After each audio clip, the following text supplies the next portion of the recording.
ഞാൻ അന്വേഷിച്ച് നടന്ന സ്പെസിമിനാ പുറകിലെ കറുത്ത ജാക്കറ്റ് ഇട്ടിരിക്കുന്നത്. നോക്ക്, പ്രൊഫസർ ഇന്നലെ നമ്മളോട് പറഞ്ഞില്ലേ ഒരു പ്രിമച്ചർ സൂയിസൈഡൽ ടെൻഡൻസിയെ കുറിച്ച്. അതാ അയാളെ ബാധിച്ചിരിക്കുന്നത്. നീ കണ്ടോ, ആത്മഹത്യ പ്രവണതയാ.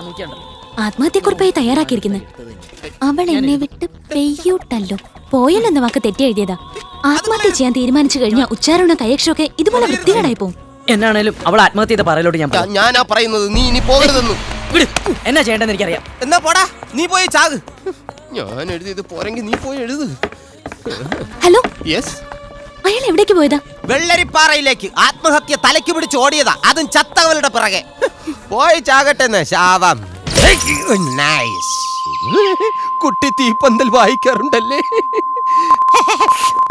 ഊത്ത് നിൽക്കുന്നില്ല. സൂയിസൈഡ് ചെയ്യാൻ പോകുന്ന ഫ്രണ്ടിനെ രക്ഷിക്കാൻ വയ്യല്ലേ?